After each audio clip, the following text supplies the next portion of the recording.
My name is Jane. I'm bringing up my two granddaughters after their mother died. She was my only child. Julie went into hospital to have some treatment because she was having problems with her health. She had a number of different things wrong with her, including a clotting disorder. I got a phone call saying, could I come in? And they said she's not stable. And so I just held her hand and told her what we'd been doing as a kid. And she just got paler and paler and her breathing got slower. I was able to tell her that I loved her, and she asked me to stroke her face. She used to ask me to stroke her face like that when she was a child, and she always did that to her children as well. So that was the last thing. 15 minutes later she died in my arms. I think she'd been waiting for me. So it was a terrible shock. I was in a real panic. How was I going to tell the girls? I had to tell the girls. My youngest granddaughter, Kate, was 7 at the time, and she was sobbing her heart out. And then she got very angry with me and said because I wasn't crying, I can't have been that upset. And then I was lying next to her in bed, trying to comfort her, and she said to me, Gran, will you stroke my face? I just didn't know where to put myself. I couldn't stop crying. My oldest granddaughter buried her feelings and couldn't cry.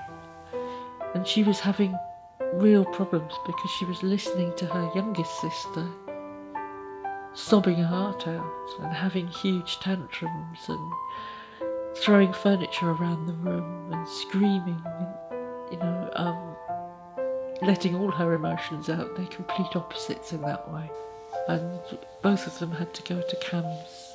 I found it very difficult to know how best to support the children, especially in the early stages.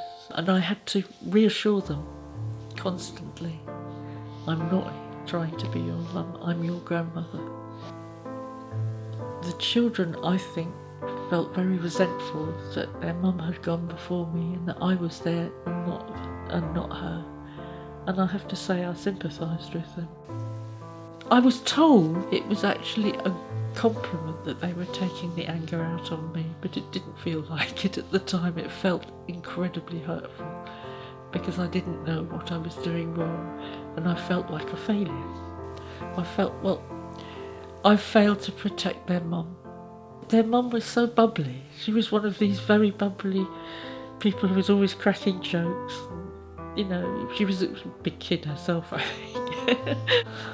They miss that. They still miss that, the girls. They've got used to me just being boring old Gran.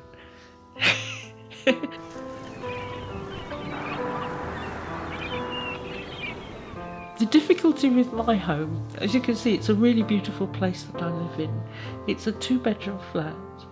The children need a bedroom each. I now sleep on the sofa. I've been sleeping on the sofa for the last 4 years. Which is, I could sleep anywhere, but I don't get any privacy.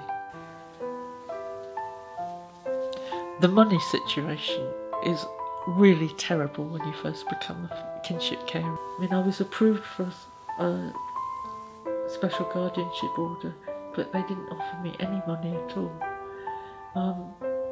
And it really felt that I was being really badly let down. I was a pensioner on my own. I had some savings, but I put them aside in a bond, especially so that I couldn't get hold of it, so that I could help the children out if they wanted to go to university. Because I'd got that, I couldn't claim any benefits at all, so I had to go to food banks. It was very difficult that time. I don't know how I would have coped if it hadn't been for support from Grandparents Plus. So I spoke to Jo on the phone, and she was really helpful. She was not only sympathetic and reassuring, but also she gave me the information I needed. A newsletter, phone numbers, lists of other organisations to go to, and they put me in touch with other kinship carers. Grandparents Plus helped me through what felt like a minefield I honestly think I would have just gone under if I hadn't had that support at that stage. I can't believe how far we've come. We are suddenly starting to look forwards. It's been an incredibly difficult journey for them. They've been incredibly brave. We'll never be what Julia was to them, but we have got new friends, a new life here. They've got schools and college sorted out. They're moving forwards with their plans for the future. I love those children all the way to the moon and back again, as their mum used to say. Yeah, but they call it. I felt overwhelmed one day. Kate came into me and she brought me a card, and it said, "I know you're not my real mum, but sometimes you feel like one."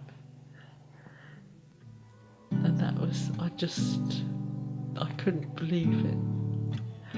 The warmth that was coming from her, it meant a lot.